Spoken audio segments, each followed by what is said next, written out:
Doctor Agarwal's கண் மருத்துவமனை இலவச கண் பரிசோதனையை வழங்குகிறது. புக் அப்பாயின்மெண்ட் நவ. ராமதாஸால் உருவாக்கப்பட்ட பாமக ஒழுங்கு நடவடிக்கை குழுவின் அறிக்கையானது வாசிக்கப்பட்டது. அன்புமணியின் செயல்பாடு கட்சி கட்டுப்பாட்டை மீறியதாகவே கருதப்படுவதாகவும் அந்த ஒழுங்கு நடவடிக்கை குழுவின் அறிக்கையில் குறிப்பிடப்பட்டிருந்தது. கட்சியை பிளவுபடுத்த அன்புமணி செயல்பட்டதாகவே கருதப்படுவதாகவும் அவர்கள் குறிப்பிட்டிருந்தார்கள். கூடுதல் விவரங்களோடு செய்தியாளர் ராஜேஷ் இணைப்பில் இருக்கிறார்.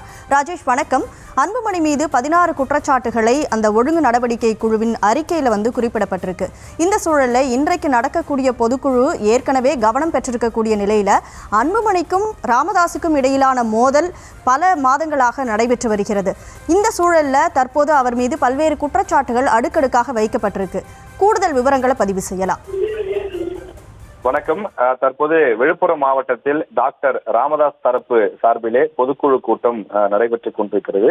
இந்த பொதுக்குழு கூட்டத்தில் பாமகவினுடைய தலைவர் அன்புமணியின் மீது பல்வேறு குற்றச்சாட்டுகள் முன்வைக்கப்பட்டிருக்கிறது. அதாவது டாக்டர் ராமதாஸ் தலைமையிலே 7 பேர் கொண்ட ஒரு ஒழுங்கு நடவடிக்கை குழு ஒன்று அமைக்கப்பட்டது. அந்த ஒழுங்கு நடவடிக்கை குழுவானது தற்போது அன்புமணியின் மீது 16 வகையான குற்றச்சாட்டுகளை முன்வைத்திருக்கின்றார்கள். அதில் டாக்டர் ராமதாஸ் அவர்களை சந்தித்து பேசாமல் தொடர்ந்து அவரிடம் பேசியதாக பொய் சொன்னதாக அந்த குற்றச்சாட்டு வாசிக்கப்பட்டிருக்கிறது. அதே போல பாமகவினுடைய மாவட்ட செயலாளர்களை டாக்டர் ராமதாஸ் அழைத்த கூட்டத்திற்கு சந்திக்க விடாமல் தடுத்ததாக குற்றச்சாட்டு முன்வைக்கப்பட்டிருக்கிறது. மேலும் சட்டமன்ற உறுப்பினர்களான ஜி.கே. மணி மற்றும் சேலம் அருள் ஆகியோர் உடல்நிலை சரியில்லாமல் மருத்துவமனையில் அனுமதிக்கப்பட்ட போது அவர்களுக்கு கூட்டு பிரார்த்தனை செய்வதாக கிண்டல் அடித்தது உள்ளிட்ட பல்வேறு விஷயங்களை குற்றச்சாட்டுகளாக அறிக்கையாக டாக்டர் ராமதாஸ் இடத்திலே இந்த பொதுக்குழுவிலே தாக்கல் செய்திருக்கிறார்கள். தொடர்ந்து கட்சியினுடைய ஒழுங்குக்கு கட்டுப்படாமல் அன்புமணி அவர்கள் செயல்பட்டு வருவதாகவும் அதே போல பனையூரில் அடிக்கடி கூட்டம் போட்டு ஆலோசனை கூட்டங்களை நடத்துவதாகவும் குற்றச்சாட்டு முன்வைக்கப்பட்டுள்ளது. அதே போல பாமகவினுடைய நிறுவனர் டாக்டர் ராமதாஸை அழைக்காமல் சென்னையிலே பொதுக்குழு கூட்டத்தை நடத்தியது.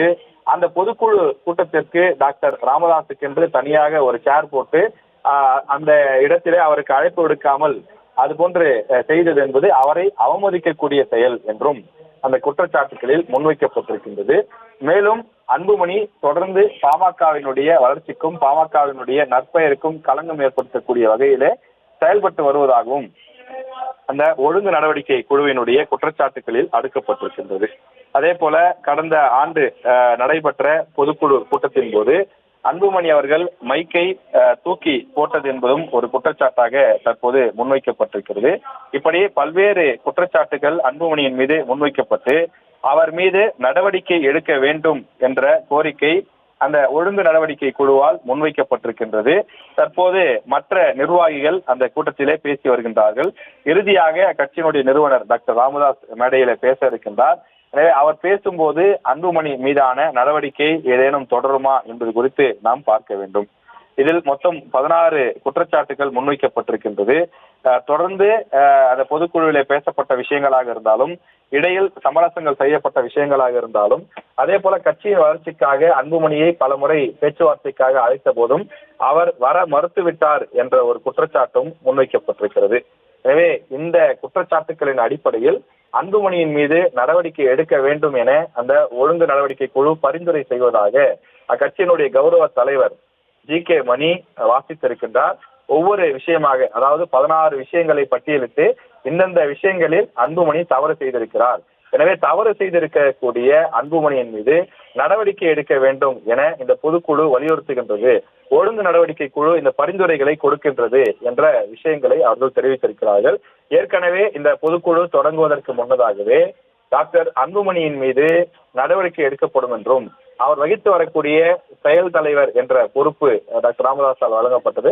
அந்த பொறுப்பிலிருந்தும் அவர் நீக்கப்படுகிறார் என்றும் ஒரு தகவல்கள் வெளியாகி வந்தது. எனவே அவற்றை மெய்ப்பிக்கக்கூடிய வகையிலே தான் தற்போது அவர் மீதான குற்றச்சாட்டுகள் புகார்கள் வாசிக்கப்பட்டிருக்கிறது. எனவே இதை அடிப்படையாக வைத்து அவரை செயல் தலைவர் பதவியிலிருந்தோ அல்லது பாமகவிலிருந்தோ நீக்குவார்களா என்பதை பார்க்க வேண்டும். மற்றொரு புறம் இவர்கள் எடுக்கக்கூடிய நடவடிக்கையை தேர்தல் ஆணையம் அங்கீகரிக்குமா என்பதையும் பார்க்க வேண்டும்.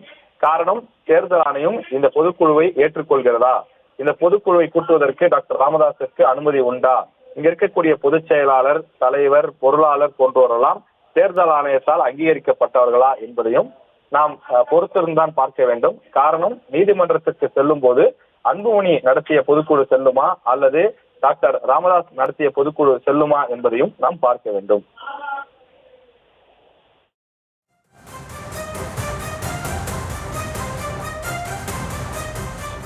நிச்சயமாக ராஜேஷ், இந்த பொதுக்குழு தொடர்பாக பல்வேறு கேள்விகள் நம் முன் இருந்தாலும் தற்போது இந்த பொதுக்குழுவில் என்னென்ன செயல்பாடுகள் எல்லாம் மேற்கொள்ளப்படுகின்றன என்பதையும் நாம் கவனித்துதான் ஆக வேண்டும். கூடுதல் விவரங்களை வழங்கியதற்கு நன்றி ராஜேஷ். டாக்டர் அகர்வால்ஸ் கண் மருத்துவமனை இலவச கண் பரிசோதனையை வழங்குகிறது. Book appointment now.